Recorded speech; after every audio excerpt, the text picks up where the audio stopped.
So stereotypes exist for a reason, and it just so happens that a lot of people of many different ethnicities assume or think, or they have a tendency to think that a lot of Asians who are in the US pretty much are trying to become a doctor, an engineer, a lawyer, whatever else in this type of field. And there's a reason for that. There's definitely a huge push and pressure from their parents to do so. It's not like, some mythical thing that no one knows why it is. There's definitely like a clear stereotype. And, there's people who get offended about this. They're like, not all Asians are like that. And that's true. I do think, there's some Asians that are not like that. But I'm not one to get offended because stereotypes exist for a reason, and the truth is that there's a huge push for this. And you know one thing I don't like about it is it's not the best way of going about things. A lot of people have this saying, oh, Asians do everything well, and that's obviously not true. There's a lot of really dumb Asians. There's a lot of Asian Americans who are struggling, who are not, making a lot of money, who aren't successful. And a lot of them, they are successful, but they've been kind of screwed over in their perception of things because they have such high expectations of them. But more importantly, what I want to talk about is that, one, I found that a lot of our ethnicities, white, black, whatever, I found that they have had similar pressures from their parents. And, it's arguably a good thing. It's better than no push at all, I think, because, a lot of these parents have come from countries where they know how tough it is, how competitive it is, and they want a better life for their child. So they do a lot of this pushing in order to get there. And, arguably it makes sense because guess what? Even to this day, there's a lot of immigrants coming from Asian countries, and they know how tough it is. Like let's just be honest with you guys. China right now, although it's very prosperous from afar, like it's still highly competitive, and there's still tons of parents who are sacrificing themselves, you know, spending their last dollar, whatever they can, to get their child a American education. Because I've seen this. So, on one side, I understand how, important this is and how arguably it is a good thing. What I really do think is not optimal or perfect from this. Some people think it's perfect. It's not. It's the fact that, what if these kids aren't interested in this sort of stuff? And regrettably, I do think it stifles potential and creativity. Sometimes it won't, but a lot of times I think it does. It pushes people, especially a lot of Asians, to be boxed into this thing where it's like, this is what I'm going to do, this is how I'm going to act, and I may have other interests and possibilities, but this is the way to success. So whether they could succeed in other areas or they have deep interest and passion in other areas, it often doesn't come through because they're pushed to do something they may not be that interested in, but they think this is like the safe route, or this is the route that will lead them to, a risk-free path to wealth. And the funniest thing though is that, guess what? What makes it even worse is that a lot of studies show that, just because you make a lot more money doesn't make you a lot happier and more fulfilled. In fact, a lot of people are less happy. Now I go into a lot of detail in my other videos on happiness and what studies show about happiness. So I'm not going into depth about that video. I think the main emphasis for this video is basically that it's not the optimal road.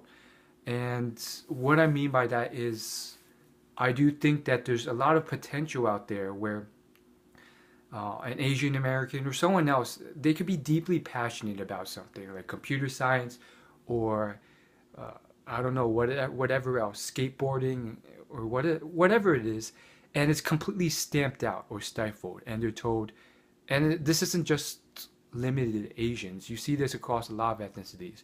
They're told this is a waste of time. You shouldn't do it, and you should just stop. It's not going to create any level of success. And that's a horrible way of going about things. And if you look at a lot of the most successful people in every field, you find that you can make more than a killing off almost anything. Not everything. Like you can't make a killing off eating potato chips and watching TV all day. That's almost impossible to do.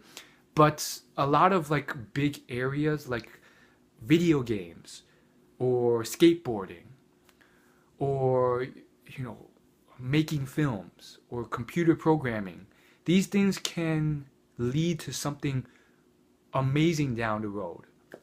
Now that isn't always the case, but it is the case sometimes. I mean, the most highly skilled gamers uh, who play competitively, they're making a killing.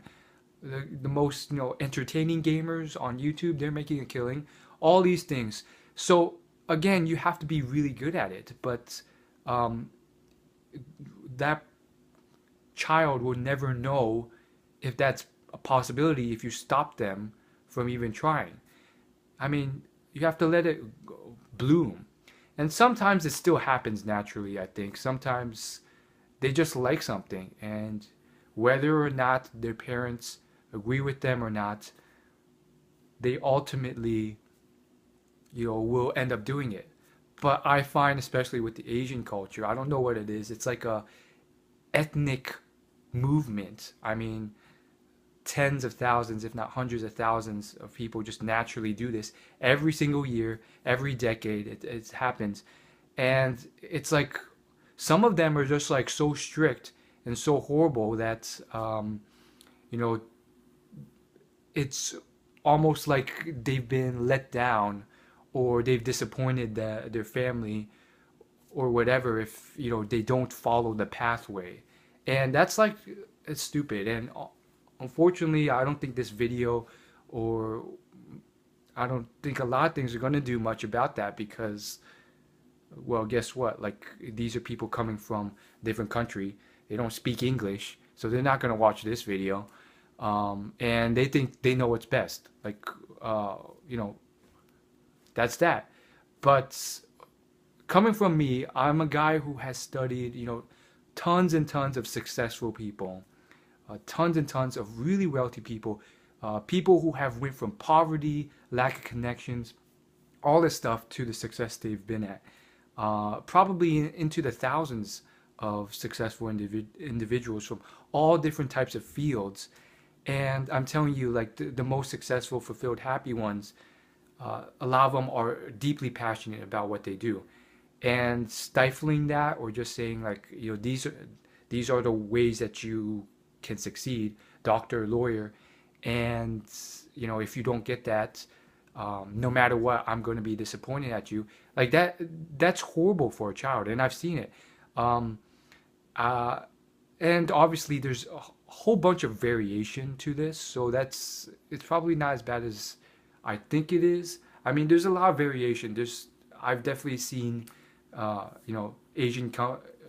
Asian people who have pretty chill parents. So there's a bunch of variation, but like it or not, this is there, and I've seen it. I've seen a ton of different people talk about it, and they have no idea who I am. So it's not just something I'm making up. It's like clearly there. So long story short, I do think a lot of people say like, oh, Asians are so good, and they have it right. They have certain elements of teaching their child that get them ahead, like self-discipline, all this stuff that really puts them ahead in a lot of ways compared to their classmates. But that's not always the case. Like, there's a lot of Asians who are still failing. Some of them really want to do well, but despite the push and whatever, they're just not suited to do well in school. And for me, I had to self-teach, and I learned a lot from you know observing successful people and surrounding myself with successful people, not necessarily the push of a parent.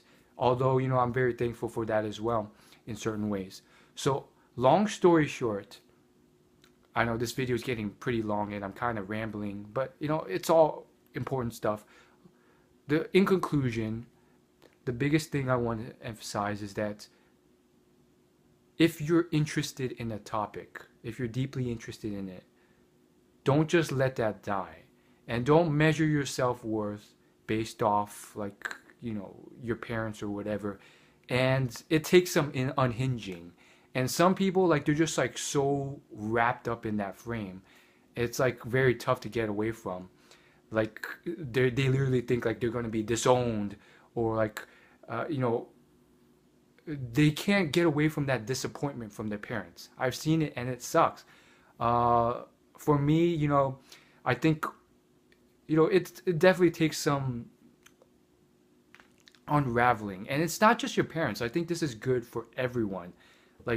Not measuring your self-worth based off other people. If it's not the fact that you have Asian parents, maybe you have a community. You live in a community of Europeans or whatever else who is part of your town or your city, and this society you're in has all these expectations or standards of what they think it is when you reach success. And a lot of that stuff is pure crap. Who are they to tell you what success is? If you're proud of what you do, that's all that matters.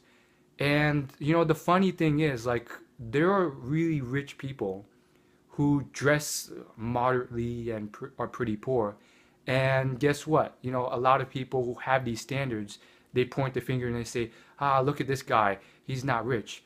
And then when you have that, when you know you are rich and you don't flaunt it and you don't show it, and you only care about your own achievements and your own self-worth, it kind of just blows that all out of the water. It's who cares about society standards? So long story short, back to the big point. What are you interested in? What are you passionate about? And so forth. Now, obviously, there's a certain level of common sense that you have to use. Let's say you're playing 4 to 5 hours of video games a day. There's really no chance that you'll be a competitive player. And trust me, I've been there. And it's no, it's that at that point, after putting in 10,000 plus hours into this video game and still horribly sucking at it, it's now you're just using that as an excuse. This isn't going to turn into a career. You're just using it as a way to, enjoy yourself in your free time. And that's fine, but use it as free time, and then look to other paths to either make that into a career or a part-time career, or at least, some element of what you do. Maybe you can be a computer programmer or game designer for a video game company, or maybe you could use the entertainment side. You can be, YouTube gamer, but that's very competitive too. So, I mean, there's multiple elements to it, and how badly you want it, how badly you're trying to work for it. And then there's creativity and thinking outside the box. So all those things I think play into the picture. And honestly, I can't give you all the answers, but maybe some of this might have helped. That's all I gotta say. Thanks for watching. Peace.